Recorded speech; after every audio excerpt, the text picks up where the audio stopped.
This visualization shows a stark historical contradiction. By 1945, roughly 1 in 5 adult Germans were card-carrying members of the Nazi Party. Yet today, 70% of Germans believe their ancestors were completely innocent, while a tiny 3% acknowledge any family involvement. Researchers call this phenomenon cumulative heroization.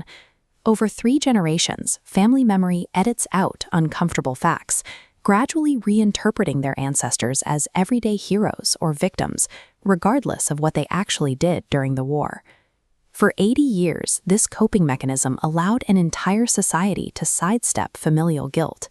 It created a collective narrative that was sturdy enough to survive for decades, but entirely dependent on the absence of specific, verifiable data. The massive gap between these family stories and historical reality created a psychological vacuum. Because the myths were so widespread, modern Germans became uniquely vulnerable to any tool that could provide direct evidence of the past. On April 2, 2026, that tool arrived. An AI-powered search engine launched by the newspaper Die Zeit made 8.5 million NSDAP membership records instantly searchable by name and place of birth. The response was explosive. Servers crashed as millions of people typed in their surnames. Elderly users in their 70s reported a bitter shock, as 5-second searches completely dismantled decades of established family lore, proving their parents or grandparents had been members of the party all along. The technology eliminated what researchers call archival friction, a discovery that once required months of formal letters and manual record checking in Berlin could now be performed on a smartphone while sitting at the dinner table. By making discovery instantaneous, the database acts as a mechanism of disruption, forcing a direct confrontation with the mathematical reality of someone's lineage in real time. These records only exist because of a single act of defiance.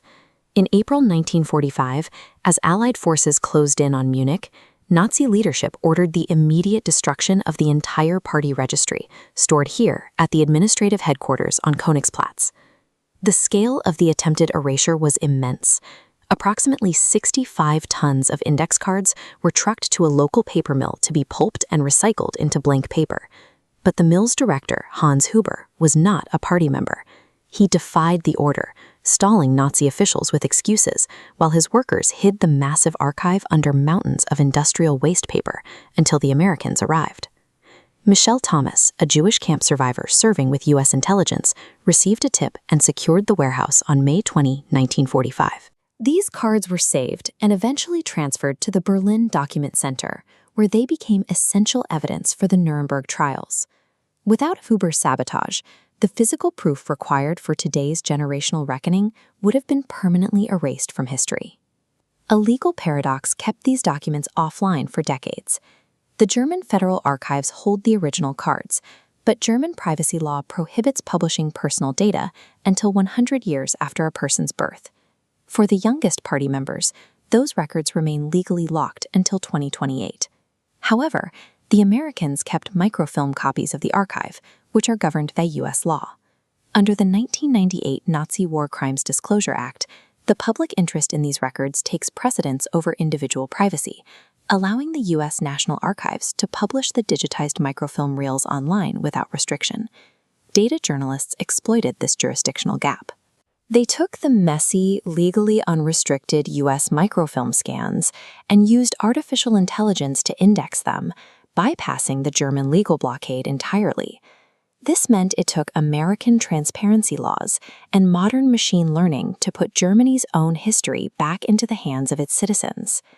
Each card is a dense administrative snapshot, listing a member's name, address, and profession. But for historians and descendants, the most significant data point is the precise date of joining. The date clarifies the individual's motivation. Those who joined before 1933 were often ideological old fighters, while the millions who flooded the party after Hitler became chancellor were known as March Violets, people who joined for career advancement or social survival. The archive is chillingly democratic. Heinrich Himmler's index card is filed in the exact same format as those for neighborhood dentists, clerks, and schoolteachers. Because party membership was practically essential for professional life, but never legally mandatory, the date provides a quantifiable timeline of an individual's ideological complicity. The publication of these names forces a difficult question: whether a single administrative record can actually prove the extent of an individual's guilt.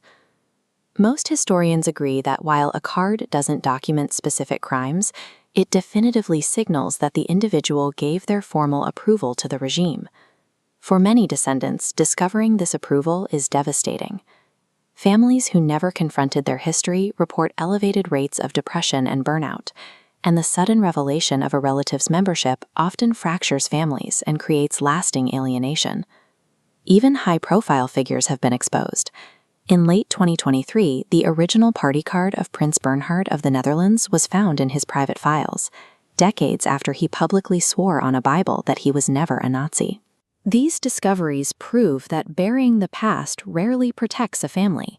It simply weaponizes historical trauma against the generations that follow. It is important to remember that the data itself isn't new. This information has sat quietly in archive boxes for over 80 years. The change is purely technological.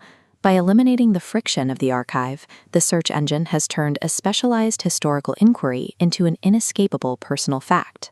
This reckoning is only beginning. In 2028, the final German privacy restrictions on the original records will expire, opening the domestic archives to the public for the first time. Technology has finally stripped away the excuse of ignorance. The only remaining obstacle to the truth is a family's active choice to look away.